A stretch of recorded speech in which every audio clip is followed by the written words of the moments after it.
আসসালামু আলাইকুম, সবাই কেমন আছেন? আশা করি আপনারা সবাই ভালো আছেন এবং সুস্থ আছেন। আজকে আমরা যে টপিকের উপর ক্লাস করব সেটা হচ্ছে এসএসসি কেমিস্ট্রি তৃতীয় অধ্যায়ে আমাদের যে বিষয়টি নিয়ে আলোচনা করছি সেটা হচ্ছে পদার্থের গঠন, অর্থাৎ আমাদের যে বিভিন্ন ধরনের পদার্থ রয়েছে সেগুলো কিভাবে গঠিত হচ্ছে এবং তাদের আমরা বিভিন্ন বিস্তারিত বিষয়গুলো জানতে পারবো। তো প্রথমেই যদি আমরা এখানে দেখি তাহলে আমাদের রয়েছে হচ্ছে মৌল রয়েছে, এরপরে রয়েছে অণু পরমাণু এবং তাদের হচ্ছে আণবিক ভর এবং পারমাণবিক ভর। মনে রাখবেন অণুর ভরকে বলা হয় আণবিক ভর। এটা হচ্ছে অণুর ভর, আর যেটা হচ্ছে পরমাণুর ভর সেটাকে বলা হয় হচ্ছে আমাদের পারমাণবিক ভর। এরপর এখানে পরমাণু মডেল রয়েছে, তারপর হচ্ছে ইলেকট্রনের বিন্যাস রয়েছে শক্তি স্তরে, অর্থাৎ আমরা সবাই কম বেশি জানি যে আমাদের এই যে বিভিন্ন ধরনের যে মৌল এগুলোর কিন্তু একটা কক্ষপথ আছে এবং সেখানে কিন্তু ইলেকট্রনগুলো থাকে বা অবস্থান করে তার বাইরে, ঠিক আছে।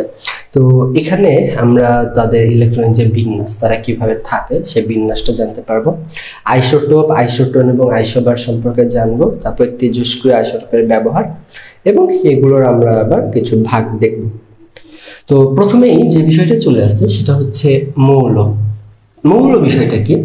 যে পদার্থকে রাসায়নিক উপায়ে বিশ্লেষণ করলে সেই পদার্থ ছাড়া অন্য কোনো পদার্থ পাওয়া যায় না, তাই হচ্ছে আমাদের মৌলিক পদার্থ।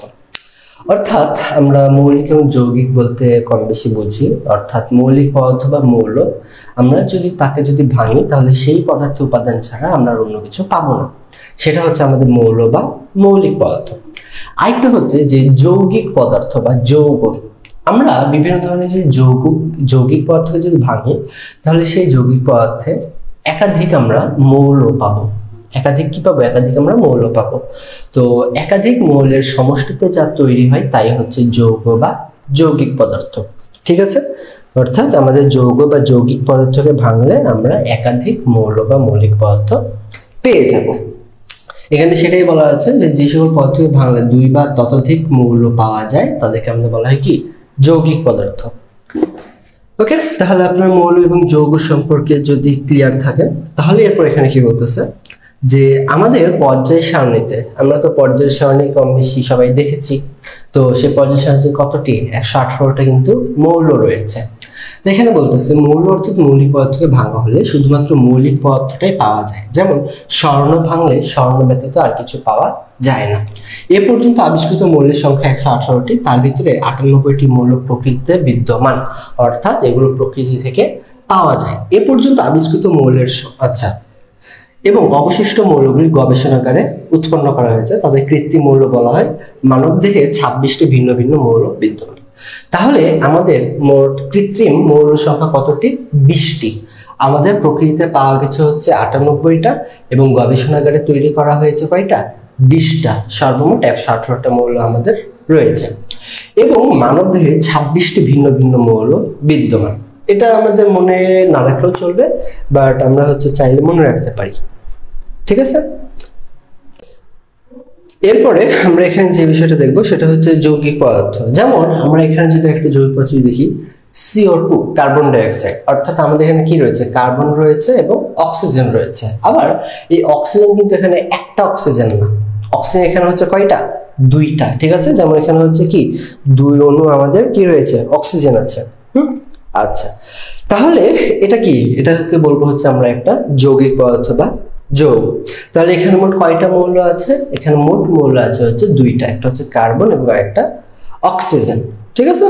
ওকে, এরপর আমাদের এখানে চলে আসছে মৌলের প্রতীক। প্রতিটি মৌলকে প্রকাশ করতে আলাদা আলাদা প্রতীক ব্যবহার করা হয়, অর্থাৎ এই যে CO এগুলো কি? এগুলো হচ্ছে এক একটা আমাদের প্রতীক, ঠিক আছে। অর্থাৎ যেটা দিয়ে আমরা কোনো একটা মৌলকে চিনতে পারি সেটাই হচ্ছে তার প্রতীক। ওকে, এবং কোনো মৌলের ইংরেজি বা ল্যাটিন নামের সংক্ষিপ্ত রূপকে আমাদের বলা হয় প্রতীক, ঠিক আছে। অর্থাৎ যেমন আমরা যদি বলি যে সোডিয়ামকে আমরা কিভাবে লিখি? সোডিয়ামকে লিখি হচ্ছে আমরা Na, অর্থাৎ এটা মানে হচ্ছে ন্যাট্রিয়াম। এটা হচ্ছে একটা ল্যাটিন শব্দ, ঠিক আছে। তো এই ল্যাটিন শব্দ থেকে কি প্রথম অংশ যে আমরা ব্যবহার করছি Na, এটাই হচ্ছে কি সোডিয়ামের প্রতীক। ওকে, আচ্ছা, তাই এখানে অবশ্যই আমাদের ইংরেজি এবং ল্যাটিন এই দুই ধরনের নামেরই প্রথম অক্ষর আমরা ব্যবহার করে থাকি। এবং কথা হলো যে আমাদের একাধিক মৌলের প্রথম অক্ষর যদি একই হয়ে যায় তাহলে আমরা সেই প্রথম লেটারের পরের আরেকটা লেটার আমরা নিয়ে থাকি। ওকে, এখানে আমাদের বিভিন্ন নিয়মের কথা বলা আছে, আমি এক্ষুনি যে কথাটা বললাম হ্যাঁ সেটা এখানে বলা আছে। যেমন দেখেন যে এখানে সি সি সি তিনটারই কিন্তু প্রথম লেটারটা একই, তো আমরা এটা পার্থক্য করার জন্য তার পরবর্তী লেটারগুলো নিয়ে এসেছি।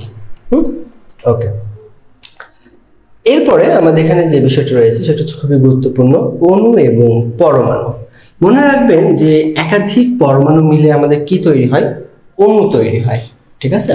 আচ্ছা, পরমাণু হলো মৌলিক পদার্থের ক্ষুদ্রতম কণা। পরমাণু কি? মৌলিক পদার্থের ক্ষুদ্রতম কণা। ওকে, এতে মৌলের গুণাগুণ বিদ্যমান থাকে, যেমন নাইট্রোজেনের পরমাণুতে নাইট্রোজেনের ধর্ম বিদ্যমান থাকে। এভাবে প্রতিটি মৌলের পরমাণুতে তার ধর্ম গুণাবলী বিদ্যমান থাকে। এবারে দুই বা ততোধিক সংখ্যক পরমাণু পরস্পরের সাথে রাসায়নিক বন্ধনের মাধ্যমে যুক্ত থাকলে তাকে অণু বলা হয়। তাহলে আমরা একটু আগে দেখি যে দুই বা তার বেশি সংখ্যক পরমাণু, ঠিক আছে, যদি একসঙ্গে যদি যুক্ত থাকে তাহলে আমরা তাকে বলি হচ্ছে অণু। যেমন দেখেন এখানে যে একই মৌলের একাধিক পরমাণু পরস্পরের সাথে যুক্ত হলে তাকে মৌলের অণু বলে। যেমন O2, এখানে আমাদের অক্সিজেনের পরমাণু রয়েছে দুইটা, কয়টা রয়েছে? দুইটা। এই যে একটা O এবং আরেকটা O দিয়ে আমাদের হয়েছে হচ্ছে O2 অক্সিজেন, ঠিক আছে? তো এটাই মূলত যে আমাদের একাধিক বা একটা মৌলেরই যদি আমরা একাধিক পরমাণু যদি একসঙ্গে যুক্ত করি তাহলে সেটাও কি? সেটা হচ্ছে অণু। হ্যাঁ, এবং কথা হলো আমি এইখানে যদি 2 লাগাই দিই তাহলে কত হচ্ছে বলেন তো? এটা হচ্ছে 2 অণু অক্সিজেন, ঠিক আছে? এরপরে দেখেন কি বলতেছে যে ভিন্ন ভিন্ন মৌলের পরমাণু পরস্পর যুক্ত হলে তাকে যৌগের অণু বলা হয়। তাহলে আমরা একটা মৌলের যদি আমরা একাধিক পরমাণু একসঙ্গে যুক্ত হয় তাহলে সেটা হচ্ছে একটা মৌলেরই অণু। আবার যদি কোনো আমরা যৌগের যদি আমরা অণু বলি তাহলে কি হবে দেখেন, এক্ষেত্রে আমাদের H2, এখানে হচ্ছে আমাদের দুইটা হচ্ছে হাইড্রোজেন রয়েছে এবং একটা কি রয়েছে? অক্সিজেন রয়েছে, ঠিক আছে? আচ্ছা, তাহলে আমাদের এখানে হচ্ছে দুইটা হাইড্রোজেন এবং একটা অক্সিজেন রয়েছে, দিয়ে আমাদের এটা কি হয়েছে? এটা হচ্ছে আমাদের একটা পানির অণু হয়েছে। কিসের অণু হয়েছে? এটা পানির অণু, এবং পানি হচ্ছে একটা যৌগ। ওকে, এরপরে আমরা এখানে দেখবো হচ্ছে সংকেত জিনিসটা কি। কোন মৌলের বা যৌগের অণুর সংক্ষিপ্ত রূপকে সংকেত বলা হয়। যেমন একটি অণুকে সংক্ষিপ্ত রূপে প্রকাশ করতে মূলত সংকেত ব্যবহার করে। যেমন হাইড্রোজেনের একটি অণুকে প্রকাশ করা হয় H2 দিয়ে। H2 দিয়ে কি অর্থাৎ এই যে নিচে যে 2 আছে এটা দিয়ে আমরা কি বুঝতে পারছি? অণু বুঝতে পারছি, তাই না? ওকে, অর্থাৎ হাইড্রোজেন অণুতে দুইটা হাইড্রোজেন পরমাণু রয়েছে। এখানে কি একটা হাইড্রোজেন অণুতে দুইটা হাইড্রোজেন পরমাণু। কিন্তু এখন যদি আমি এইভাবে যদি লিখি যে 3H2, তাহলে এখানে আমাকে বলেন তো যে কয়টা হাইড্রোজেনের অণু রয়েছে? একটু আমাকে সবাই বলেন তো। এরপরে আমরা চলে যাব হচ্ছে আমাদের পরমাণুর কণিকাতে। পরমাণুর কণিকা আমরা সবাই জানি যে যে কোনো মৌলকে ভাঙলে আমরা তিনটা জিনিস পাবো, সেটা হচ্ছে ইলেকট্রন, প্রোটন এবং নিউট্রন। ওকে, সুমাইয়া বলতেছে 3টা, নাহিমা হচ্ছে 2টা, আরিফা 3টা। এখানে আমাদের হাইড্রোজেনের অণু হচ্ছে 3টা, কারণ আমি হাইড্রোজেনের সামনে কত লিখেছি? 3 লিখেছি। ওকে, তাহলে একটু বুঝেন বিষয়টা যে আমি যদি লিখি H2, এখানে কিছু নাই মানে কি? এখানে একটা 1 আছে, কিছু নাই মানে এখানে একটা 1 আছে, তার মানে এটা হচ্ছে একটা হাইড্রোজেন অণু। এবং আমি এখানে যদি 3 যদি লিখি তার মানে এখানে হচ্ছে আমাদের 3টা হাইড্রোজেন অণু। আর এইটা হচ্ছে পরমাণু, নিচে যেটা থাকে সেটা হচ্ছে পরমাণু নির্দেশ, অর্থাৎ পরমাণুর সংখ্যা কতটা, আর এইখানে হচ্ছে আমাদের অণু। ওকে, ভালো কথা। এখন আমাকে বলেন তো যে 3H2 এখানে মোট পরমাণুর সংখ্যা কত? সবাই আমাকে এটা একটু বলেন, আমাদের এইখানে মোট পরমাণুর সংখ্যা কত? ঠিক আছে, এটা একটু আমাকে বলেন। চাঁদনি ইসলাম বলতেছে 6। ওকে, সবাই এবার এটা একটু বলেন। হ্যাঁ, এটা তো আমি বলে দিলাম যে এখানে আমাদের অণু রয়েছে 3টা, হাইড্রোজেন অণু 3টা। এখন কথা হলো যে 3H2 এখানে মোট পরমাণু কয়টা? সেতু, ফাবিহা, সুমাইয়া সবাই বলতেছে 6টা। ওকে, রিফা বলতে, চাঁদমণি বলতেছে পরমাণু 2টা, আরিফা বলতেছে 3টা। ওকে, তো একটা বিষয় আমি ক্লিয়ার করি, আমাদের প্রথমে ছিল হচ্ছে H2, এটা মানে হচ্ছে এখানে হাইড্রোজেন পরমাণু দুইটা, এখানে আমাদের নিচে 2 আছে মানে হাইড্রোজেনের পরমাণু দুইটা। এখন এখানে কিছু না, মানে কি এখানে একটা 1 আছে, তার মানে হাইড্রোজেন অণু একটা। এখানে যেটা থাকবে সেটা হচ্ছে অণু, হাইড্রোজেন অণু একটা, পরমাণু দুইটা। এখন আমি যদি এখানে যদি লিখি যে H3, তার মানে এটা হলো হাইড্রোজেনের পরমাণু 3টা, এখানে আমাদের অণু একটা। ওকে, এখন যদি আমি এখানে লিখি যে 3H2, তখন আমাকে কি করতে হবে জানেন? আমি এখানে কি বলেছিলাম যে হাইড্রোজেন পরমাণু দুইটা, এখানে তাহলে কি হবে? এক্ষেত্রে এই যে সামনে যে 3 আছে না, এই 3 এর সঙ্গে 2টা গুণ করে দিতে হবে, তাহলে আমরা এখানে পরমাণু পাবো হচ্ছে 6টা, পরমাণু 6টা। এবং এক্ষেত্রে অণু কয়টা? অণু হচ্ছে এই যে শুরুতে যে 3, সেই 3টা। তাহলে আমরা এখান থেকে যেটা বুঝতে পারলাম সেটা হচ্ছে যে যদি আমাদের সামনে যেটা থাকে সেটা হচ্ছে অণু এবং নিচে যেটা থাকবে সেটা হচ্ছে পরমাণু। এখন কথা হলো এখানে যদি সামনে অণু থাকে নিচে পরমাণু থাকে, সেই দুটো আমরা গুণ করব, করে আমরা এই ক্ষেত্রে মোট সাপোজ এখানে কেন বিষয়টা আপনি জানেন যে একটা হাইড্রোজেন অণুতে যদি 2টা পরমাণু থাকে, তাহলে 3টা হাইড্রোজেন অণুতে কয়টা পরমাণু থাকবে? অবশ্যই 3 এর সঙ্গে আমরা 2 গুণ করে দিব। একটা হাইড্রোজেন অণুতে যদি পরমাণু থাকে 2টা, তাহলে 3টা হাইড্রোজেন অণুতে কয়টা থাকবে? 3 দুগুণে 6টা থাকবে। সো একটা হাইড্রোজেন অণুতে যদি পরমাণু থাকে 2টা, তাহলে 3টা হাইড্রোজেন অণুতে পরমাণু থাকবে 6টা। এখানে যদি 4H2 থাকে তাহলে 4 দুগুণে 8টা। ঠিক আছে, এখানে হচ্ছে আমাদের গুণ করতে হবে, বুঝছেন? বিষয়টা তো বুঝাই দিলাম যে একটাতে যদি থাকে 2টা, তাহলে 3টাতে কয়টা থাকবে? 3 দুগুণে 6টা না? ওকে, তো বিষয়টা আই থিঙ্ক আপনার এখন ক্লিয়ার। এটা নিয়ে কি কারো কোনো প্রবলেম হবে? আমাকে একটু বলেন যে, এটা কিন্তু দরকার হবে আপনাদের, বুঝছেন? পরীক্ষাতে দিয়ে বলতে পারে যে এখানে কয়টা হাইড্রোজেন অণু বা পরমাণু আছে, তখন পারতে হবে। এরপরে আমরা যে বিষয়টা বলতেছিলাম সেটা হচ্ছে যে পরমাণুর কণিকা। পরমাণুর কণিকা হচ্ছে, পরমাণুর কণিকা কয়টা? 3টা, ইলেকট্রন, প্রোটন এবং নিউট্রন। এই 3টা কণিকা দিয়ে আমাদের কি পরীক্ষাতে কিন্তু এভাবে আসতে পারে যে পরমাণুর কণিকা কয়টা? 3টা, ইলেকট্রন, প্রোটন এবং নিউট্রন। এদের আবার চার্জ রয়েছে। কি রয়েছে? চার্জ বা আধান রয়েছে। মনে রাখবেন যে ইলেকট্রনের আধান হচ্ছে ঋণাত্মক বা নেগেটিভ, আর প্রোটনের আধান হচ্ছে পজিটিভ, আর নিউট্রন হচ্ছে নিরপেক্ষ, অর্থাৎ এটার কোনো আধান নাই। ঠিক আছে, তাহলে সবসময় আমাদেরকে মনে রাখতে হবে কি যে ইলেকট্রনের আধান হচ্ছে নেগেটিভ, প্রোটনের আধান হচ্ছে পজিটিভ এবং নিউট্রন হচ্ছে নিরপেক্ষ। নিউট্রনেও নি রয়েছে, নিরপেক্ষতেও নি রয়েছে।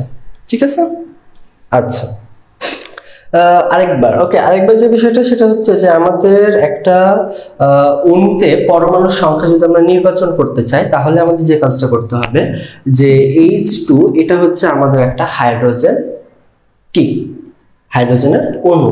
কিভাবে আমি যদি বলি যে এটা কি, এটা হচ্ছে আমার একটা হাইড্রোজেন, এটা আমার একটা হাইড্রোজেন, কিন্তু এটা হচ্ছে আমার একটা হাইড্রোজেনের অণু। একটা অণুতে মিনিমাম 2টা পরমাণু থাকতে হবে, মিনিমাম 2টা পরমাণু মিলে কি হয়? একটা অণু তৈরি হয়। তো এখানে কয়টা পরমাণু আছে? 2টা পরমাণু। এর সামনে কিছু নেই মানে একটা অণু, এটা একটা অণুতে 2টা পরমাণু। এখন এই ক্ষেত্রে যদি H3 থাকে তাহলে এখানে কি 3টা হাইড্রোজেন পরমাণু, অণু একটা। এখন আমি যদি 2H দিই, তার মানে এখানে কি দাঁড়ালো? সামনে 2 আছে মানে 2টা অণু। কিন্তু এখন কথা হলো এখানে মোট পরমাণু কয়টা? 2টা না, এই 2 আর এই 2 গুণ করতে হবে, তাহলে 2 দুগুণে 4টা, অর্থাৎ 2H2। এক্ষেত্রে মোট পরমাণু হচ্ছে 4টা আর এখানে মোট অণু হচ্ছে 2টা। অণু এই সামনেরটা, পরমাণু হচ্ছে এইটা আর এইটা গুণ করে। ওকে, তাহলে এবার আরেকটা বিষয় আমি দিই যে H2O আমরা সাথে পরিচিত, তাহলে আমি এখানে দিলাম 2H2O। এখানে আপনারা বলেন যে অক্সিজেনের পরমাণু কয়টা আছে এবং হাইড্রোজেনের পরমাণু কয়টা আছে? ওকে, ফাবিহা জানা বলতেছে হাইড্রোজেনের 4টা, অক্সিজেনের 2টা।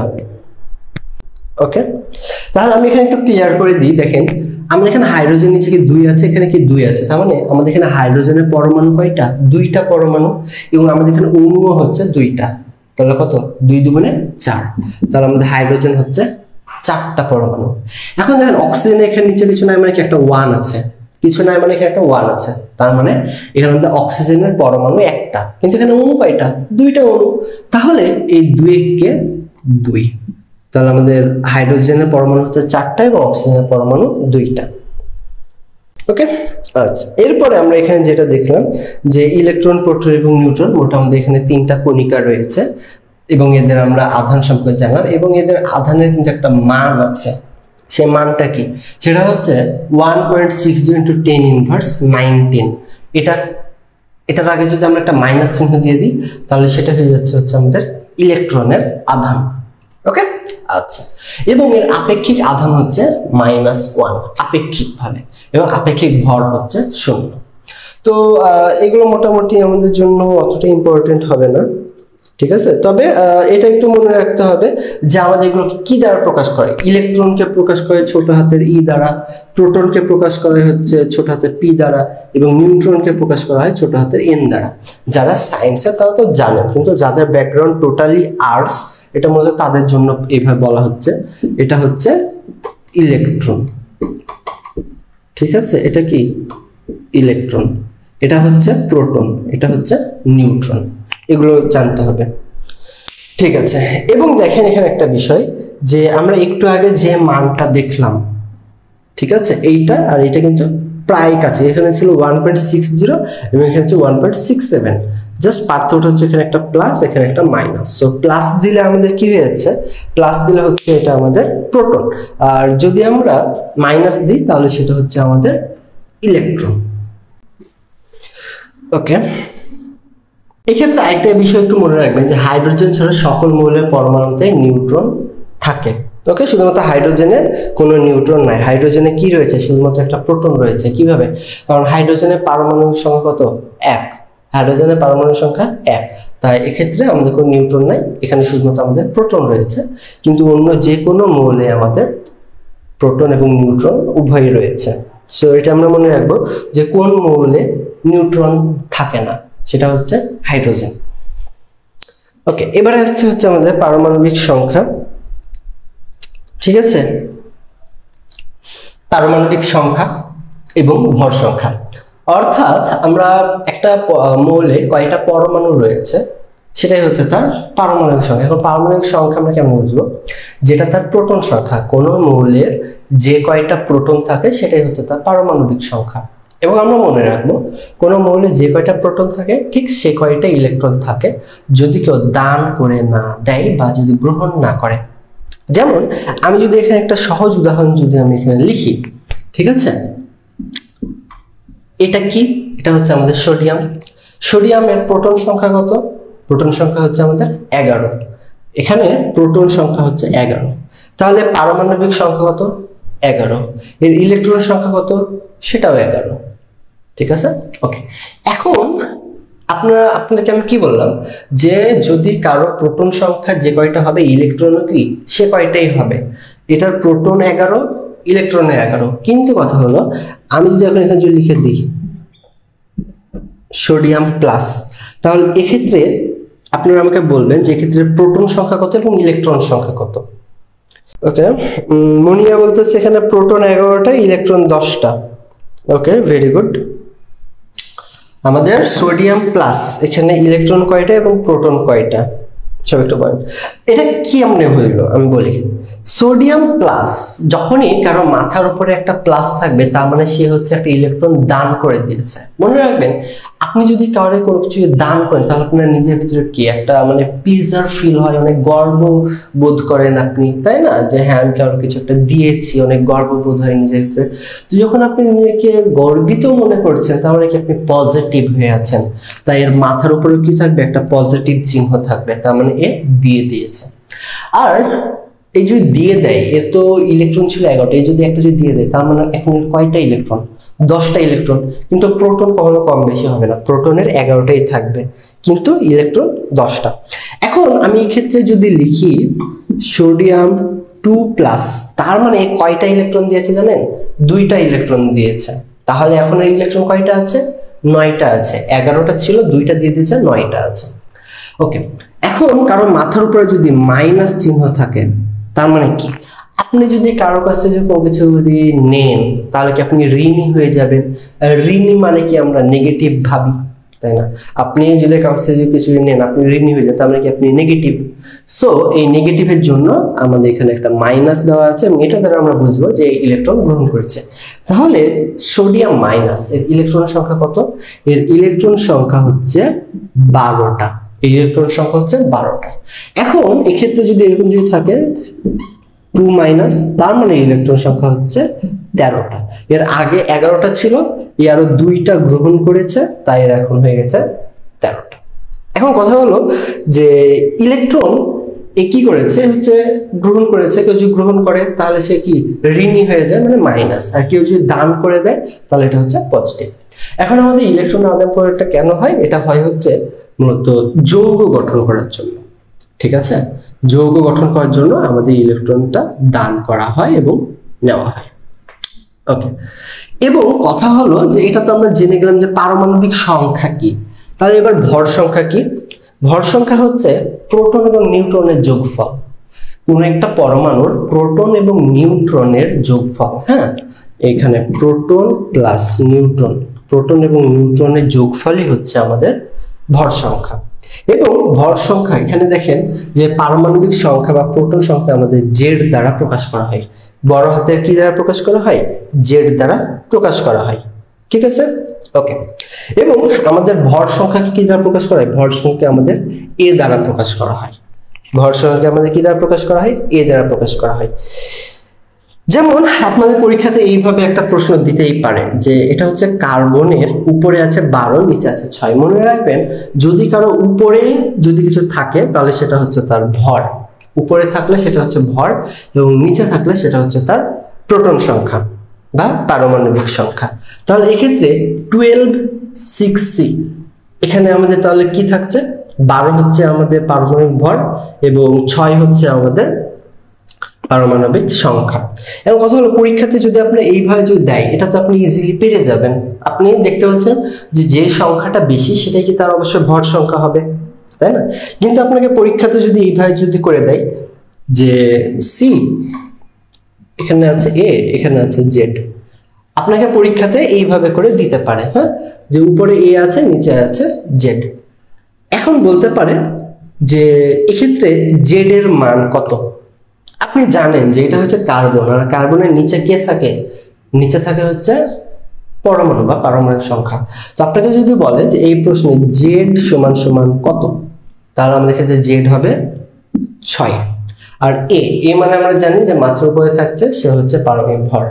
দেখেন আমাদের মাথাতে কি থাকে? বিভিন্ন চিন্তা ভর করে থাকে, তাই না?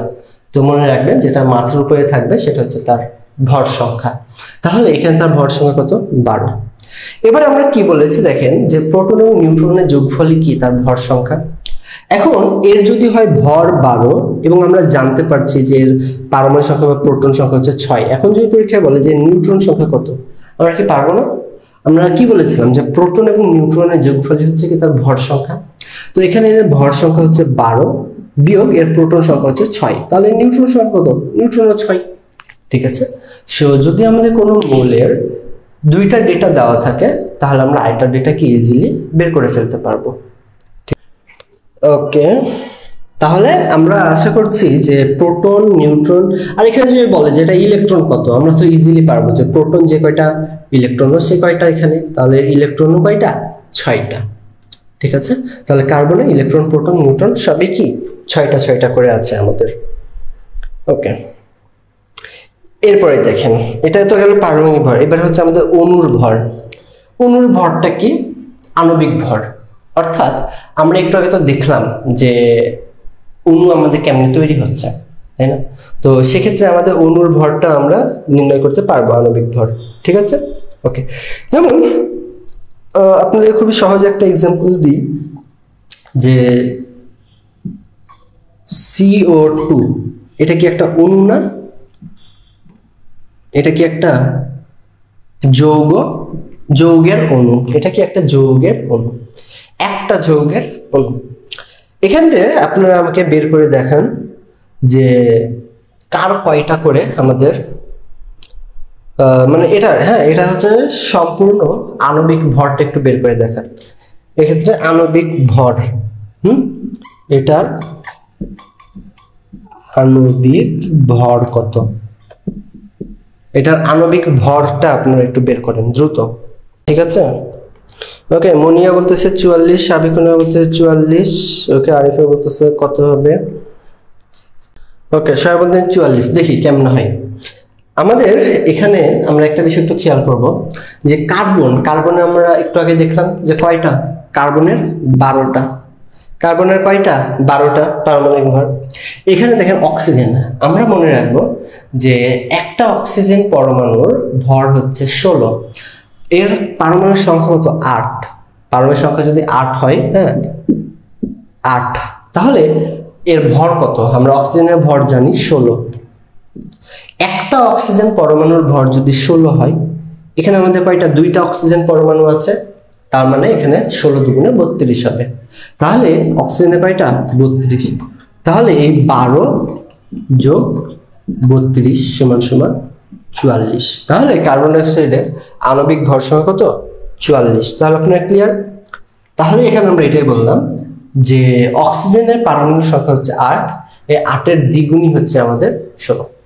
আপনাদের এরপরে একটা অধ্যায় আছে, সেটা হচ্ছে যে পর্যায় সারণী, সেখানে প্রতিটা মৌলের পারমাণবিক সংখ্যা এবং ভর সংখ্যা নিয়ে বিস্তারিত আলোচনা করা হয়েছে। ওই অধ্যায়টা যখন আবার করাবো, তারপর আপনারা যখন আবার এই অধ্যায়টা রিভাইজ করবেন, যারা একটু কম পারেন আপনারা তখন বুঝে যাবেন, ঠিক আছে? ওই অধ্যায়টা যখন আমরা আবার করাবো, তারপর আপনি তো আবার রিভাইজ তো করবেন আগের অধ্যায়, তখন আপনি ক্লিয়ার হয়ে যাবেন। ওকে, এক্ষেত্রে আমাদের আপেক্ষিক ভর বলেছে, তো এটা আমাদের জন্য দরকার হবে না, ঠিক আছে? আমাদের এক্ষেত্রে যেটা আপেক্ষিক ভর, হ্যাঁ এটা যদিও বা ক্যালকুলেটরের দরকার হয়তো, তো ক্যালকুলেটর যেহেতু আমাদের ইউজ করতে দিবে না, সেজন্য এটা আমাদের জন্য বাদ, এটা আমাদের লাগবে না, ঠিক আছে? এল দ্বারা কি বোঝায় বলেন তো? এল দ্বারা বোঝা হচ্ছে আমাদের অ্যালুমিনিয়াম, হ্যাঁ। এবং আপনাদের আমি একটা কথা বলছি, আপনাদের প্রত্যেকের 1 থেকে 30 পর্যন্ত, এটা আপনারা অলরেডি করে এসেছেন, 1 থেকে 30 পর্যন্ত পারমাণবিক সংখ্যা আপনাদের ঠোঁটস্থ মুখস্থ থাকতে হবে মৌলগুলো। অনেকের হয়তো আরো বেশিও মুখস্থ আছে, তবে বেশি দরকার হয় না, জাস্ট 1 থেকে 30 পর্যন্ত মনে রাখলেই চলে, হ্যাঁ। ওকে, যেমন দেখেন এক্ষেত্রে H2SO4 এর আপেক্ষিক আণবিক ভর এটা নির্ণয় করেছে, ঠিক আছে? ওকে, আমরা একটু আগে হচ্ছে করলাম CO2 কার্বন ডাই অক্সাইড, এটা হচ্ছে H2SO4 সালফিউরিক অ্যাসিডের, তারা এখানে বের করেছেন। তাহলে এখানে দেখেন কিভাবে বের করেছে, দেখাই। হাইড্রোজেনের পারমাণবিক সংখ্যা তো আমাদের 1, এবং এখানে কোনো নিউট্রন নাই, বলেছিলাম না আগে। তো এর যদি কোনো নিউট্রন না থাকে, তাহলে এর ভর সংখ্যা কত হবে, একই হবে। হাইড্রোজেন দেখেন সবার কি আছে, সব ধরনের মৌলের আমাদের আছে হচ্ছে নিউট্রন আছে, কিন্তু শুধুমাত্র হাইড্রোজেনের কি নাই, নিউট্রন নাই। তাহলে হাইড্রোজেনের আমাদের প্রোটন কয়টা, একটা। এর যদি কোনো নিউট্রন না থাকে, আমরা তো জানি যে P+N মানেই হচ্ছে কি আমাদের ভর। তো এর যদি P কত 1 যোগ N তো নাই মানে 0, তার মানে এর ভর কত 1। সো হাইড্রোজেন যেহেতু একটা পরমাণুর ভর হচ্ছে 1, তাহলে এক্ষেত্রে হাইড্রোজেন কয়টা আছে, H2, তার মানে এর ভর হবে হচ্ছে এখানে 2, 2 কে 2। এসে আমাদের কি রয়েছে, সালফার, ঠিক আছে না? ওকে, তাহলে এখানে আমাদের কি করতে হবে, এটা 32, ঠিক আছে? সালফারে কত, আমাদের পারমাণবিক সংখ্যা হচ্ছে 16 এবং এটা ভর সংখ্যা হচ্ছে 32, এবং বেশিরভাগ ভর সংখ্যাগুলো হচ্ছে ডাবল হয়ে থাকে, ব্যতিক্রম থাকে। তবে মনে রাখবেন যে আমাদের যেটা পারমাণবিক সংখ্যা হয় তার দ্বিগুণ হচ্ছে তার ভর সংখ্যা হয় বেশিরভাগ ক্ষেত্রে, কিছু কিছু ব্যতিক্রম আছে, তবে বেশিরভাগ ক্ষেত্রে হচ্ছে তার দ্বিগুণ হয়ে থাকে ভর সংখ্যা, ঠিক আছে? তাহলে এখানে 16, সালফারের 16 দুগুণে কত 32। ওকে, এখানে যদি নিচে যদি আরো যদি কিছু থাকতো তো আমরা সেটাও গুণ করতাম। এরপর এখানে অক্সিজেনের কথা বলেছি আমরা, 8 দুগুণে 16, এর নিচে কত আছে 4 আছে, তাহলে 16 গুণিত 4 অর্থাৎ 64। তাহলে আমরা এখানে 64 যোগ 32 যোগ 2, তাহলে 32 আর 2 কত হয় 34, 34 আর 64 যোগ করলে হয় 98। ক্লিয়ার সবাই এখানে? ওকে, এখন বাই চান্স কোনো কারণে এখানে এসে নিচে 3 থাকতো, যদি s এর নিচে যদি 3 থাকতো তাহলে আমরা ভৌতিক সঙ্গে 3 গুণ করতাম। ঠিক আছে, ওকে। এরপরে আমাদের এখানে আবার রয়েছে হচ্ছে গড় আপেক্ষিক ভর, আমাদের এটাও দরকার হবে না, অর্থাৎ যে জায়গাগুলোতে আমাদের ক্যালকুলেটর রয়েছে সেই জায়গাগুলো আমাদের লাগবে না, ক্যালকুলেটর বিহীন। এবং বড় কথা, আমি আপনাদেরকে যতটুকু শিখাচ্ছি, হ্যাঁ, এগুলোও বেশি, এগুলো এত বেশিও আসে না। ঠিক আছে, ক্যালকুলেশন এত বেশিও আসে না।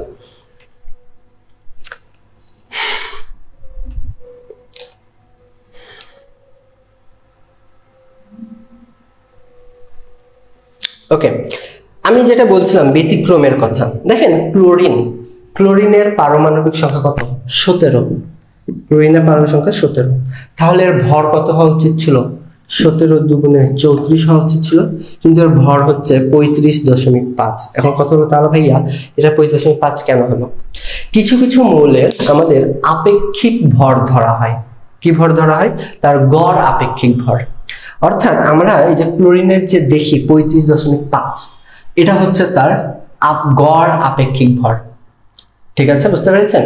সো এই গড় আপেক্ষিক ভর হচ্ছে, যেমন কিছু কিছু মৌলের যে আমরা ভরগুলো দেখছি এগুলো হচ্ছে জাস্ট এমনি আপেক্ষিক ভর, কিন্তু ক্লোরিনটা হচ্ছে গড় আপেক্ষিক ভর। ঠিক আছে, অর্থাৎ এটা হচ্ছে একটা গড় মান। তো সেই জন্য এগুলো কিছুটা ভিন্ন হয়ে থাকে, অর্থাৎ দ্বিগুণ হয় না। এরপরে আমাদের এখানে কি রয়েছে? পরমাণুর মডেল রয়েছে। পরমাণুর মডেল আমরা জানি কারা কারা দিয়েছে, রাদারফোর্ড দিয়েছে এবং বোর দিয়েছে। এই দুইজন কি দিয়েছিল? আমাদের পরমাণুর মডেল দিয়েছিল, যে আসলে পরমাণুগুলো দেখতে কেমন হয়, তারা কিভাবে অবস্থান করে প্রকৃতিতে, হ্যাঁ, বা বিভিন্ন পদার্থে, সেটা তারা বলেছিল। ওকে, তো এক্ষেত্রে একটা খুবই খুবই গুরুত্বপূর্ণ, সেটা হচ্ছে যে আলফা কণা বিচ্ছুরণ পরীক্ষার মাধ্যমে পরমাণু মডেল দেন কোন বিজ্ঞানী? উত্তর হচ্ছে রাদারফোর্ড। বা রাদারফোর্ড পরমাণু মডেল কিসের উপর ভিত্তি করে গঠিত? সেটা হচ্ছে আলফা কণা বিচ্ছুরণ পরীক্ষার উপর নির্ভর করে। খুব খুব বেশি গুরুত্বপূর্ণ এটা। ঠিক আছে, এবং আরেকটা কথা আমি বলছি যে এই যে পিডিএফটা আজকে দেওয়া হবে, এখানে দেখবেন যে কিছু কিছু এরকম সেন্টেন্স বা বাক্যের ভিতরে আমাদের কিছু কিছু সবুজ কালারে দেওয়া থাকবে, সেগুলো খুব বেশি গুরুত্বপূর্ণ ইনফরমেশন, সেগুলো আপনারা নোট করবেন, মানে ভালোভাবে পড়বেন। তাহলে আমাদের এখানে কি বলছে যে আলফা কণা বিচ্ছুরণ, এটা আপনাদের পরীক্ষায় চলে আসতে পারে, বিষয়টা এরকম, হ্যাঁ, যে রাদারফোর্ড পরমাণু কিসের উপর ভিত্তি করে তৈরি? আলফা কণা বিচ্ছুরণ পরীক্ষা, বা আলফা কণা বিচ্ছুরণ পরীক্ষার উপর ভিত্তি করে কোন মডেলটা তৈরি হয়েছে? রাদারফোর্ড পরমাণু মডেল। ওকে, আচ্ছা। এরপরে পরমাণুর কেন্দ্রের নাম হচ্ছে নিউক্লিয়াস। নিউক্লিয়াসে কি থাকে? নিউক্লিয়াসে থাকে প্রোটন এবং নিউট্রন। নিউক্লিয়াসে কি থাকে? নিউক্লিয়াসে থাকে হচ্ছে প্রোটন এবং নিউট্রন। অর্থাৎ কোন পরমাণুর যে আমরা ভর জানছি না, সে ভরটা হচ্ছে মূলত তার নিউক্লিয়াসের ভর। তাহলে আমরা কি বললাম? যে পরমাণুতে নিউক্লিয়াসের ভরই হচ্ছে একটা পরমাণুর সামগ্রিক ভর। অর্থাৎ নিউক্লিয়াসের যে ভর সেটা হচ্ছে সামগ্রিক পরমাণুর ভর। কেন? কারণ সেই নিউক্লিয়াসের ভিতরে প্রোটন এবং নিউট্রন আছে, আর আমরা প্রোটন নিউট্রন যোগ করে যা পাই সেটাই তো হচ্ছে তার ভর। সো এটা একটু মনে রাখবেন, ঠিক আছে? এবং এটার বাইরে আমাদের কি থাকে? ইলেকট্রন ঘুরতে থাকে। আচ্ছা, এরপরে দেখেন সৌরজগতের মতো ইলেকট্রনগুলো পরমাণুর চারপাশে ঘুরতে থাকে। পরমাণু নিউক্লিয়াসের প্রোটন সংখ্যা ইলেকট্রন সংখ্যা সমান হয়, পরমাণুর সামগ্রিক চার্জ শূন্য হয়। তাহলে কি হচ্ছে? সৌরজগতের মতো ইলেকট্রনগুলো ঘুরতে থাকে। ঠিক আছে, ওকে। তাহলে আপনারা বলেন তো, কার মডেলকে সৌরজগতের সঙ্গে তুলনা করা হয়েছে? বলেন, কার মডেলকে সৌরজগতের সঙ্গে তুলনা করা হয়েছে? বলেন দ্রুত। এরপরে আমাদের রাদারফোর্ড পরমাণু মডেলের কিছু সীমাবদ্ধতা বলতে ত্রুটি বোঝানো হয়। ঠিক আছে, আচ্ছা। রাদারফোর্ড পরমাণু মডেলে আমাদের ইলেকট্রনের আকার আকৃতি সম্পর্কে কোনো ধারণা দেওয়া হয়নি। ইলেকট্রনের আকার আকৃতি সম্পর্কে কোনো ধারণা দেওয়া হয়নি। ঠিক আছে, আচ্ছা। একের অধিক ইলেকট্রন বিশিষ্ট পরমাণু কিভাবে নিউক্লিয়াসের চারদিকে ঘুরবে তার কোনো ধারণা দেওয়া হয়নি। এখানে সৌরজগতের গ্রহ ও সূর্যের সাথে ইলেকট্রন এবং নিউক্লিয়াসের তুলনা করা হয়েছে, কিন্তু সৌরজগতের গ্রহসমূহ চার্জবিহীন, অপরদিকে ইলেকট্রন চার্জযুক্ত। সো এটাও কি আমাদের তার একটা সীমাবদ্ধতা। ঠিক আছে, ওকে। এরপরে ম্যাক্সওয়েলের তত্ত্ব মতে ইলেকট্রন ঘূর্ণনের সময় শক্তি বিকিরণ করবে এবং একসময় নিউক্লিয়াসে পতিত হবে, এতে পরমাণু একটি অস্থায়ী অবস্থার সৃষ্টি হয়, কিন্তু তা বাস্তবে ঘটে না। রাদারফোর্ড পরমাণু মডেলকে সৌর মডেল বলা হয়। আমি আপনাকে যে প্রশ্নটা করলাম এখানে দেওয়া আছে। দেখেন এটাও কিন্তু সবুজ মার্ক করে দেওয়া আছে, তো এটাও কি পরীক্ষাতে একদম চলে আসার মতো। তাহলে রাদারফোর্ড পরমাণু মডেলকে কি সঙ্গে সৌরজগৎ বা সৌরের সঙ্গে তুলনা করা হয় বা সৌর মডেল বলা হয়, মনে থাকবে? ওকে, ঠিক আছে। এরপর আমাদের আসছে বোর পরমাণু। রাদারফোর্ড যেগুলো ভুল ত্রুটিগুলো করেছিল সেগুলো পরবর্তীতে বোর এসে শুধরে দিল, এবং তারপরে বোরের কিছু কি সীমাবদ্ধতা আমাদের ছিল। আমরা একটু দেখি যে নিলস বোর একটি পরমাণু মডেল প্রদান করেন। এই মডেলে তিনি রাদারফোর্ডের ভুল ত্রুটিগুলো সংশোধন করে দিয়েছিলেন। ঠিক আছে, তিনি বলেন পরমাণু নিউক্লিয়াসকে কেন্দ্র করে ঘুরতে থাকে। নিউক্লিয়াস একটি বা নির্দিষ্ট ব্যাসার্ধের কতগুলো বৃত্তাকার কক্ষপথে অবস্থান করে। এই কক্ষপথগুলোকে সেল বা অরবিট বা স্থির কক্ষপথ বলে। এগুলোর এন দ্বারা প্রকাশ করা হয়। ওকে, এবং মনে রাখবেন এন এর মান যদি 1 হয়, অর্থাৎ এন মানে কি, এন মানে হচ্ছে আমাদের অরবিট সংখ্যা। সো অরবিট সংখ্যা যদি আমাদের 1 হয় তাহলে এটা হচ্ছে কে শক্তি স্তর। অরবিট সংখ্যা যদি আমাদের 2 হয়, হ্যাঁ, আচ্ছা একটা কথা আমি বলি যে অরবিট বা শেল, আমি যদি এখানে বা কক্ষপথ, আমি যদি এখানে উপকক্ষপথের কথা বলি তাহলে সেটা হচ্ছে অরবিটাল হবে। ঠিক আছে, সেটা কি অরবিটাল। ওকে, তাহলে এখানে হচ্ছে কে এল এম এন, এইভাবে করে আপনাদেরকে মনে রাখতে হবে। কি বললাম? কে এল এম এন। এন এর মান যদি 1 হয় তাহলে সেটা হচ্ছে কে, এন এর মান 2 হলে এল, 3 হলে এম, 4 হলে এন শক্তি স্তর। এগুলো কি? এগুলো হচ্ছে একটা শক্তি স্তর। এই মডেলে কোন শক্তি স্তর ইলেকট্রনের কৌণিক ভরবেগ, এখানে একটা সূত্র আমাদের দেওয়া আছে, দরকার নেই এগুলো এমসিকিউ এর জন্য আপনাদের। ঠিক আছে, ওকে। এবার এখানে কিছু আমাদের সীমাবদ্ধতাও আছে, এক্ষেত্রে আমাদের পারমাণবিক বর্ণালী ব্যাখ্যা করা হয়নি। ওকে, আচ্ছা, এখানে আমি যেটা বলছিলাম একটু আগে, বোর পরমাণু মডেলে শুধুমাত্র বৃত্তাকার কক্ষপথে উল্লেখ আছে, কিন্তু পরবর্তীতে আবিষ্কৃত হয়েছে পরবর্তীতে উপবৃত্তাকার কক্ষপথ রয়েছে। ঠিক আছে, উপবৃত্তাকার কক্ষপথ কি রয়েছে? রয়েছে। ওকে, আচ্ছা, চাঁদনী ইসলাম K2L8 M16 N32, সেটা হচ্ছে আমাদের ইলেকট্রনের ধারণ ক্ষমতা। এখন আমরা দেখব যে শক্তি স্তরে ইলেকট্রন বিন্যাস। ঠিক আছে, দেখেন আমাদের কি এগুলো কি এক একটা শক্তি স্তর করলাম না, কে এল এম এন, এদের কিন্তু প্রত্যেকের কিছু নির্দিষ্ট ধারণ ক্ষমতা আছে যে সে কতটুকু ইলেকট্রন নিতে পারবে। তাহলে দেখেন বোর মডেলে যে কক্ষপথের কথা বলা আছে তাকে প্রধান শক্তি স্তর বলা হয়। প্রতিটি প্রধান শক্তি স্তর ইলেকট্রন ধারণ ক্ষমতা 2n² সূত্র মেনে চলে। 2n²। যেমন দেখেন কে শক্তি স্তর n সমান কি আমরা জানি 1, তাই না? তাহলে এই n এ যা কি বসাবো আমরা 1 বসাবো, তাহলে 2n² মানে 2টি। এরপর এখানে 2n² সমান সমান কি 2 2 4 2 8টি। আবার আমাদের যদি 3 নম্বর যদি কক্ষপথ হয় তাহলে সেক্ষেত্রে কি হচ্ছে 2n², n এর মান যদি আমরা 3 থেকে 9 মানে 18টা। তো এইভাবে করে আমাদের ইলেকট্রন গুলো বিন্যাস হয়ে থাকে। তাহলে জাস্ট আমরা এটা মনে রাখবো, প্রথম কক্ষপথের সর্বোচ্চ ইলেকট্রন সংখ্যা কত? 2টা। দ্বিতীয় কক্ষপথের সর্বোচ্চ হচ্ছে 8টা, তৃতীয় কক্ষপথের সর্বোচ্চ 18টা, চতুর্থ কক্ষপথের সর্বোচ্চ 32টা। মানে এখানে আমাদের সর্বোচ্চ 32টা ইলেকট্রন থাকতে পারে, এর বেশি ইলেকট্রন থাকতে পারবে না, এর কম থাকতে পারবে। যেমন আমাদের দ্বিতীয় কক্ষপথের সর্বোচ্চ ইলেকট্রন সংখ্যা কত বলতেছে? 8টা। আমার এখানে 8টা থাকবে অথবা 8টার কম থাকবে, কিন্তু কখনোই 8টার বেশি ইলেকট্রন থাকতে পারবে না। যদি 8টার বেশি যদি হয়ে যায় তাহলে কি হবে? পরবর্তী কক্ষপথে চলে যাবে। ঠিক আছে, ওকে। তাহলে আমাদের এখানে কত হচ্ছে 2, 8, 18 এবং 32। ঠিক আছে, ওকে। এরপরে দেখেন উপশক্তি স্তর। আমি একটু আগে বলতেছিলাম যে উপশক্তি স্তর কি বলা হয়? অরবিটাল বলা হয়। এবং উপশক্তি স্তরগুলোকে ভাগ করা হয়েছে SPDF। তাহলে শক্তি স্তরগুলোকে আমাদের কি দ্বারা ভাগ করা হয়েছে? KLMN। এবং উপশক্তি স্তরকে SPDF, ছোট হাতের। এগুলো সব বড় হাতের, এগুলো সব ছোট হাতের। তাহলে আমাদের অরবিট বা শক্তি স্তরকে KLMN এবং অরবিটাল বা উপশক্তি স্তরকে SPDF, এগুলো দ্বারা ভাগ করা হয়েছে। ঠিক আছে, ওকে। তাহলে আপনারা এবার বলবেন যে আমাদের যেমন এদের যেমন আমরা দেখলাম না যে সর্বোচ্চ ধারণ ক্ষমতা আমরা এখানে দেখলাম, ঠিক আছে, এটার সর্বোচ্চ ধারণ ক্ষমতা 2, তারপর এদিকে 8, 18, 32, এদিকে 2, 8, 18, 32 এদেরও কিন্তু ধারণ ক্ষমতা আছে, সেটা আপনারা একটু বলেন, হ্যাঁ, যে এখানে কার কয়টা ধারণ ক্ষমতা আছে, sp df। ওকে, আমরা এবার এই ক্ষেত্রে আরেকটা বিষয় দেখব যে n এর মান যদি 1 হয়, ঠিক আছে, দেখেন n এর মান যদি 1 হয় প্রথম কক্ষপথ, তাহলে এখানে l এর মান হচ্ছে 0 হয় এবং এখানে অরবিটাল হচ্ছে 1s, এবং n এর মান যদি 2 হয় তাহলে এখানে l এর মান হচ্ছে 0, 1 এবং এখানে অরবিটাল হচ্ছে দুইটা 2s 2p।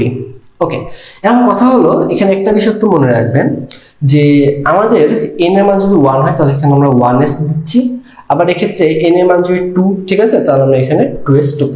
তো এখন কথা হলো যে এদেরকে কিন্তু আমাদের সাজাইতে হবে। দেখেন প্রতিটি অরবিটালে ইলেকট্রন সংখ্যা হচ্ছে 2 × 2l + 1।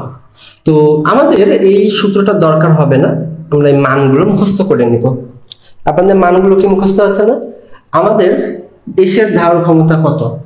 s এর ধারণ ক্ষমতা হচ্ছে 2, p এর ধারণ ক্ষমতা কত? 6, d এর ধারণ ক্ষমতা 10, f এর ধারণ ক্ষমতা 14, 14। ঠিক আছে, ওকে, বুঝতে পেরেছেন? তো এগুলো হচ্ছে ধারণ ক্ষমতা 2, 6, 10, 14, এগুলো হচ্ছে এখানের ধারণ ক্ষমতা। এবং একটা খুবই গুরুত্বপূর্ণ বিষয়, যেমন আমরা এখানে একটা বিষয় কিন্তু বলেছিলাম যে সর্বোচ্চ ধারণ ক্ষমতা কত হয়ে থাকে, তার 8টা হয়ে থাকে। এখন ইলেকট্রন কোথায় আগে প্রবেশ করবে এবং কোথায় পরে প্রবেশ করবে? সাপোজ আমরা একটা বিষয় একটু চিন্তা করে দেখি যে আমরা 2টা পরমাণু নিলাম যাদের আমাদের সংখ্যা হচ্ছে ভিন্ন, কিন্তু কথা হলো যে কোথায় ইলেকট্রন আগে প্রবেশ করবে, কোন অরবিটাল এবং কোনটায় পরে প্রবেশ করবে, এটা আমাদের কিসের উপর নির্ভর করে থাকে? এটা হচ্ছে তার শক্তির উপর নির্ভর করে থাকে। যেমন প্রশ্নটা একটু দেখেন, ইলেকট্রন প্রথমে সর্বনিম্ন শক্তির অরবিটালে প্রবেশ করে, তারপরে উচ্চ শক্তির অরবিটালে প্রবেশ করে থাকে। এরপরে যে অরবিটালে n + l এর মান কম, সেই অরবিটালে ইলেকট্রন আগে প্রবেশ করে। n + l এর মান যেখানে কম সেখানে ইলেকট্রন আগে, অপরদিকে n + l এর মান যেখানে বেশি, অরবিটালে শক্তি বেশি হয়, তাই ইলেকট্রন সেখানে পরে প্রবেশ করে। ঠিক আছে, ওকে, তাহলে এইখানে দেখেন সূত্রটা একটু দেখেন, হ্যাঁ, 1s 2s 2p 3s 3p। এখন কথা হলো একটা বিষয় এখানে খেয়াল করতে হবে, দেখেন এক্ষেত্রে কি হচ্ছিল, 1s 2s 2p 3s 3p 3d হওয়া উচিত ছিল না? এক্ষেত্রে আমাদের তো 3d হওয়া উচিত ছিল, কিন্তু 3p এর পরে 3d না হয়ে 4s কেন হয়েছে? কারণটা হচ্ছে এখানে আমাদের 4s এর শক্তি কম আর 3d এর শক্তি কি বেশি। বুঝতে পেরেছেন? এই জন্য ওকে,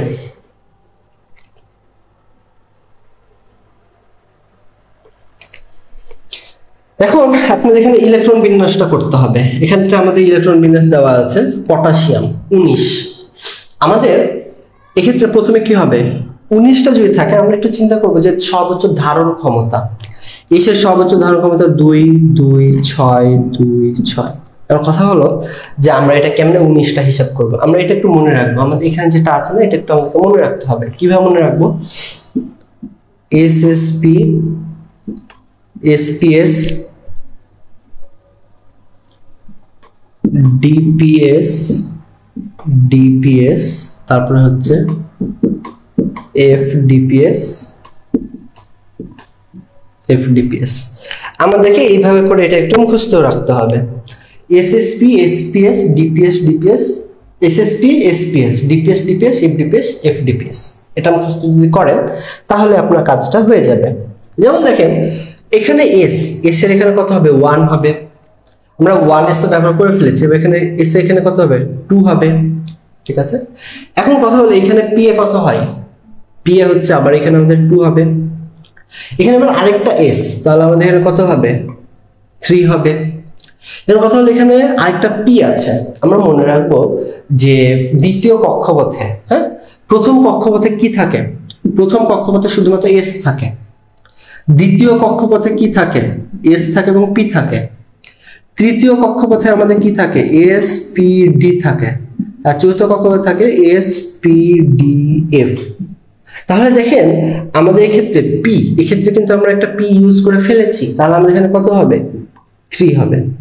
এক্ষেত্রে আবার 3 যদি আমি এস ব্যবহার করে থাকি, এখানে আরেকটা এস, তাহলে এখানে কত হবে, 4s। এরপরে এক্ষেত্রে আমার আবার ডি, আমি কি জানি যে 3 কত অবধি যায়, SPD অবধি যায়, 2 কি যাইতে পারে, অর্থাৎ 2 নম্বর কক্ষপথে কি ডি আছে, নাই, 3 নম্বর কক্ষপথে ডি আছে। সো এই ক্ষেত্রে আমাদের কি লিখতে হবে, 3 লিখতে হবে। আবার দেখেন এখানে আমি 3p ইউজ করে ফেলেছি, তাহলে এক্ষেত্রে আমার কত, 4p ইউজ করতে হবে। 4s আমি ইউজ করে ফেলেছি, তাহলে এক্ষেত্রে আমার 5s। ওকে, আমি আর বেশি দূর যাচ্ছি না। এবারে দেখেন আমরা মনে রাখবো যে এস এর সর্বোচ্চ ধারণ ক্ষমতা 2টা ইলেকট্রন। কয়টা ইলেকট্রন, 2টা। তাহলে আমি এখানে কত লিখবো, 2 লিখবো। এখানে আমি কত লিখবো, 2 লিখবো। পি এর সর্বোচ্চ ধারণ ক্ষমতা কত, 6, তাহলে আমি এখানে কত লিখবো, 6 লিখবো। এক্ষেত্রে এর ধারণ ক্ষমতা কত, 2, এর ধারণ ক্ষমতা আবার 6। এখন কথা হলো আমাকে দেখতে হবে কয়টা, দেখতে হবে 19টা। কয়টা হলো মোট, 2 2 4, 6 4 10, 11 12, 12 হচ্ছে 18। আমাদের এখানে মোট ইলেকট্রন হচ্ছে 19টা। তাহলে এই ক্ষেত্রে আমার কয়টা লাগবে, এক্ষেত্রে আমি একটা লাগবে। যদিও বা সর্বোচ্চ ধারণ ক্ষমতা 2, কিন্তু আমার এখানে তো মোট ইলেকট্রনই আছে 19টা।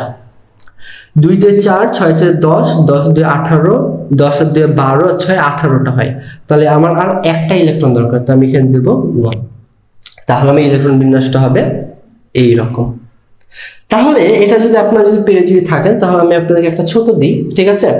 সেটা হচ্ছে ম্যাগনেসিয়াম, ছোটই দিলাম, হ্যাঁ, ম্যাগনেসিয়াম। ম্যাগনেসিয়ামটা একটু আপনারা ইলেকট্রন বিন্যাসটা লিখেন।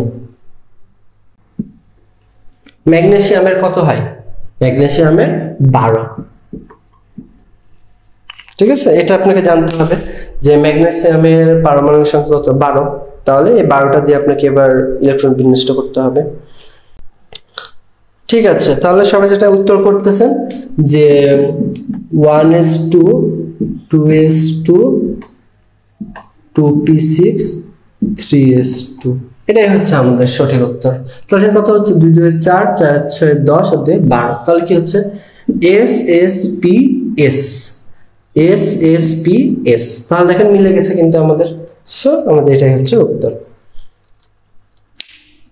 বুঝতে পারছেন? এইভাবে আপনি কাঠামোটা আগে লিখে নিতে হবে, তারপরে অন্য কোনো কাজ। ঠিক আছে, তাহলে আপনারা এটা পারছেন।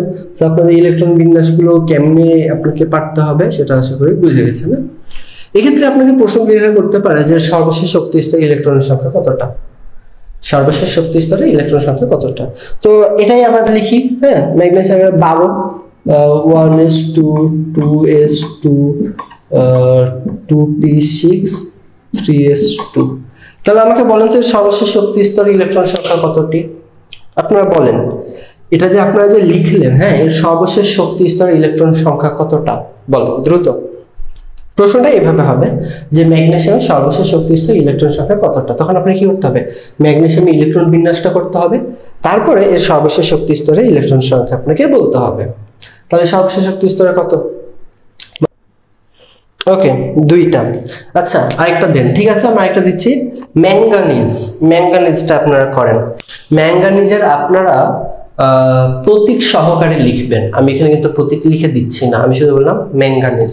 আপনি কি করবেন, ম্যাঙ্গানিজের প্রতীক লিখবেন, তারপরে আপনি সেটা আপনি কেমনে লিখবেন, হ্যাঁ, ম্যাঙ্গানিজের এইভাবে করে লিখবেন, তারপর ব্র্যাকেটে একটা মান দিবেন, দিয়ে আপনি ইলেকট্রন বিন্যাসটা আমাকে লিখে দেখান। এখানে ম্যাঙ্গানিজ, সবাই একটু ম্যাঙ্গানিজের এইভাবে লিখেন। এক্ষেত্রে আপনার ম্যাঙ্গানিজের যেটা প্রতীক সেটা লিখবেন, ব্র্যাকেটে তার পারমাণবিক সংখ্যা লিখবেন, তারপরে ইলেকট্রন বিন্যাসটা লিখেন, দিয়ে আমাকে দেন কমেন্টে। ওকে, মনিয়া সবাই উত্তর করেছে 1s2, 2s2, 2p6, 3s2, 3p6, 4s2, 3d5। ওকে, তাহলে দেখেন ম্যাঙ্গানিজ, ম্যাঙ্গানিজের প্রতীক হচ্ছে Mn, Mn, এবং এটা হচ্ছে 25 এর প্রতীক। এখন কথা হলো যে আমাদের ইলেকট্রন বিন্যাসটা কেমনে করতে হবে। ঠিক আছে, তাহলে দেখেন আমরা এই ক্ষেত্রে আগে লিখি SSP, SPS, DP লিখলাম আমরা।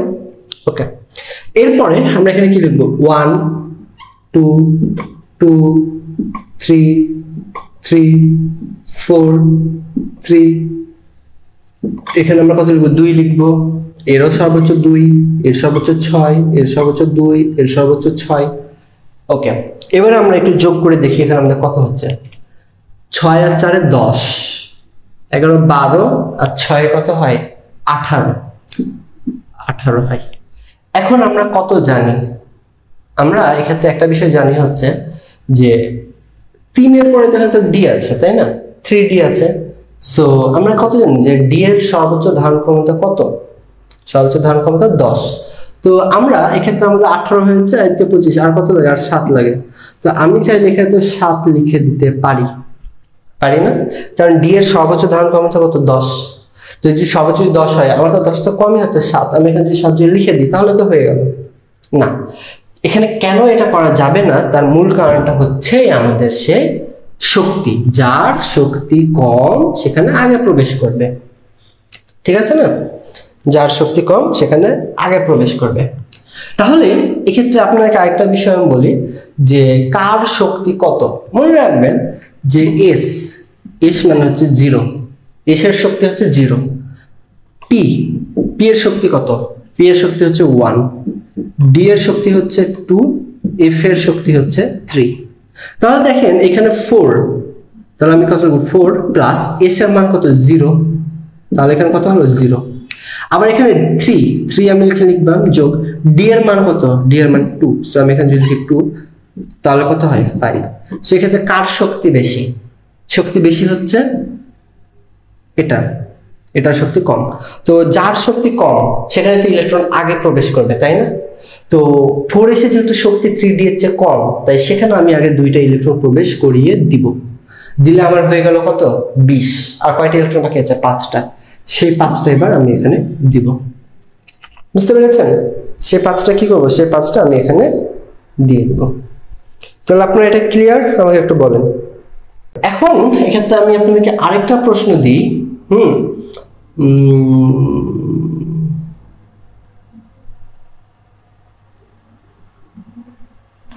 24 আমি এখানে আপনাদের দিলাম হচ্ছে 24 কে আছে সেটা নির্ণয় করেন।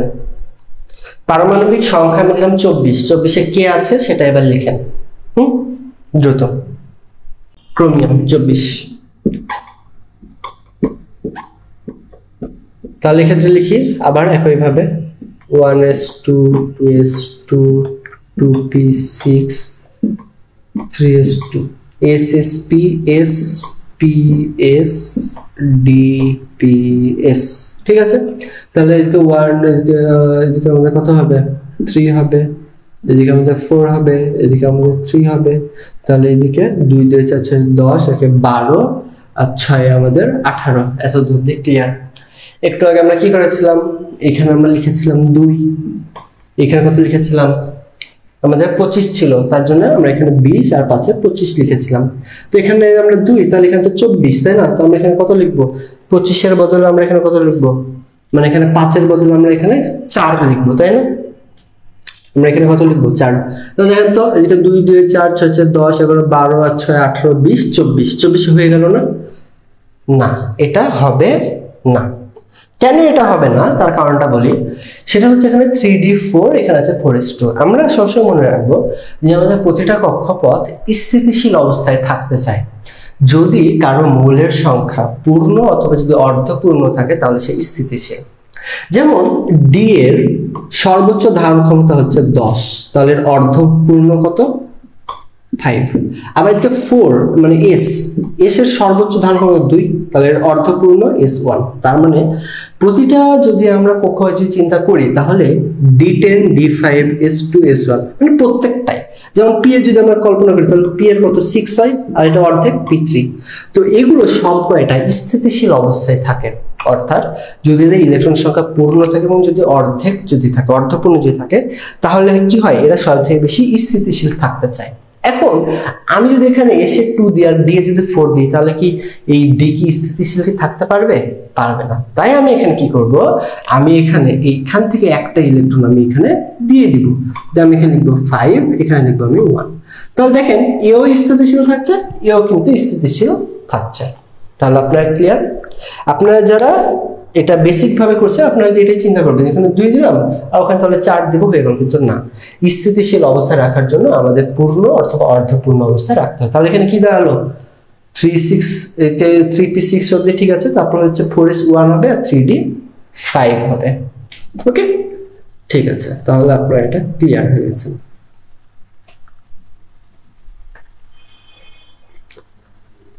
তারপরে আমাদের যদি আরো যে বেশি থাকে, যেমন এখানে হচ্ছে 26 দেওয়া আছে, তো এখানে কি হয়েছে 3d6 হয়েছে। হ্যাঁ, ওকে, তাহলে এগুলো আপনারা জানেন বুঝেন, তো আর একটু প্র্যাকটিস করলে যারা পারতেন না পেরে যাবেন। এরপর আমাদের আছে আইসোটোপ। মনে রাখবেন আইসোটোপ প আছে, তো যদি কোনো মৌলের প্রোটন সংখ্যা সমান থাকে, ঠিক আছে, যদি দেখেন যে সকল পরমাণুর প্রোটন সংখ্যা সমান কিন্তু ভর সংখ্যা নিউট্রন সংখ্যা ভিন্ন, তাদেরকে একে অপরের আইসোটোপ বলা হয়। তাহলে মনে রাখবেন শেষে প আছে মানে প্রোটন সংখ্যা সমান, নিউট্রন এবং ভর সংখ্যা ভিন্ন। এবার কি আছে আইসোটোন, টোনে কি দন্তন্য মানে কি নিউট্রন, তাহলে নিউট্রন সংখ্যা সমান কিন্তু ভর সংখ্যা প্রোটন সংখ্যা ভিন্ন, তাদেরকে একে অপরের আইসোটোন বলা হয়। আর আইসোবার কি, আইসোবারে কি ভর আছে ভর, তাহলে যে সকল পরমাণুর ভর সংখ্যা সমান কিন্তু অন্যান্য সংখ্যা ভিন্ন, তাদেরকে আইসোবার বলে। এটা আমাদের পরীক্ষাতে খুব বেশি আসে বা এটা আমাদের জন্য জানতে হবে। তাহলে এখানে আমরা প্রশ্নের ভিতরে কিন্তু আমরা লুকিয়ে আছে উত্তর। সো আইসোটোপে প, তো প্রোটন সংখ্যা সমান, নিউট্রন এবং ভর সংখ্যা ভিন্ন, সেটা হচ্ছে আইসোটোপ। আইসোটোন কি, নিউট্রন সংখ্যা সমান এবং প্রোটন ও ভর সংখ্যা ভিন্ন, তাহলে এটা আইসোটোন। আইসোবার কি, ভর সংখ্যা সমান কিন্তু অন্যান্য সবকিছু ভিন্ন, সেটা হচ্ছে আইসোবার। মনে থাকবে আপনাদের, এতটুকু মনে থাকলেই হয়ে যাবে। এবার আমাদের তেজস্ক্রিয় আইসোটোপের ব্যবহার, এখানে কিছু স্টার চিহ্ন করে দেওয়া আছে। হ্যাঁ, এখানে আপনার জন্য কিছু স্টার চিহ্ন করে দেওয়া আছে আমাদের কিছু তেজস্ক্রিয় আইসোটোপ, এগুলো আপনাদের দরকার হবে। আপনাদের পরীক্ষা দিয়ে দিতে পারে যে 32p এই আইসোটোপটা কি কাজে ব্যবহৃত হয়, তাহলে রক্তের লিউকেমিয়া রোগের চিকিৎসায়। বা আরেকটা দিতে পারে যে হার্টে পেসমেকার বসাতে কোন তেজস্ক্রিয় আইসোটোপ ব্যবহার করা হয়। 4টা অপশন দেওয়া আছে, আপনাকে উত্তর করতে হবে হচ্ছে 238pu। তো এগুলো একটু আপনাদেরকে মুখস্থ করতে হবে, ঠিক আছে, যে কোন তেজস্ক্রিয় আইসোটোপ কোন কাজে ব্যবহার করা হয়ে থাকে। এছাড়াও থাইরয়েড ক্যান্সার নিরাময়ে 131 আয়োডিন আইসোটোপ ব্যবহার করা হয়ে থাকে। তো এগুলো আপনাদেরকে মুখস্থ করলে হয়ে যাবে। এরপরে আমাদের এখানে কিছু জ্ঞানমূলক প্রশ্ন দেওয়া আছে, জ্ঞানমূলক প্রশ্নগুলো আপনারা একটু মুখস্থ মানে আর কি একটু পড়বেন তাহলেই হবে। এবং এক্ষেত্রে দেখেন যে এমসিকিউ দেওয়া আছে, এক্ষেত্রে অনেকগুলো এমসিকিউ দেওয়া আছে এই পিডিএফ এ, ঠিক আছে, এক্ষেত্রে অনেক এমসিকিউ দেওয়া আছে। এই এমসিকিউ গুলোর ভিতরে আপনারা দেখবেন যে কিছু কিছু এমসিকিউ কিন্তু এরকম ক্রস চিহ্ন দেওয়া আছে, ঠিক আছে, এখানে দেখেন ক্রস চিহ্ন, তারপর এখানে দেখেন ক্রস চিহ্ন। তো যে সকল এমসিকিউ গুলো এরকম ক্রস চিহ্ন দেওয়া আছে এগুলো বাদ দিয়ে পড়বেন, এগুলো বাদ দিয়ে যেগুলো এমনি ক্রস চিহ্ন দেওয়া নাই, যেমন এখানে এগুলো ক্রস, এগুলো তাহলে বাদ, এগুলো বাদ। দেখেন এখানে কিন্তু কোনো ক্রস চিহ্ন দেওয়া নাই, সো এটা হচ্ছে আমাদের পড়তে হবে। এবং আরেকটা কথা আমি বলে দিচ্ছি যে এখানে যেহেতু অনেকগুলো প্রায় 200-এর উপরে এমসিকিউ আছে, তো এখানে অনেকগুলো এমসিকিউ এর উত্তর কিন্তু একটু ভুল আছে। আপনারা যখন পড়বেন একটু সাবধানতার সঙ্গে আপনাকে পড়তে হবে। এখানে সাপোজ এটা যে উত্তর যে দেওয়া আছে না, এখানে কিছু কিছু উত্তর ভুল আছে, ঠিক আছে। তো এই ভুলগুলো আপনি যেমনি চোখ বন্ধ করে যে মুখস্থ করবেন সেটা কিন্তু না, আপনাকে একটু হালকা খেয়াল রেখে মানে পড়তে হবে যে আচ্ছা এটা উত্তর কি আসলে এটা, মানে আপনাকে আমি যতটুকু শিখালাম এটার উপর বেস করে তো এমসিকিউ গুলো আছে। তো আপনি যদি পুরো ক্লাসটা ভালো যদি বুঝে থাকেন তাহলে আপনি এমসিকিউ গুলো যদি কোনো উত্তর ভুল থাকে সেটা আপনি অবশ্যই বের করে ফেলতে পারবেন। তাহলে আমাদের আজকের ক্লাসটা এত পর্যন্তই। সবাই ভালো থাকবেন, সুস্থ থাকবেন, আল্লাহ হাফেজ।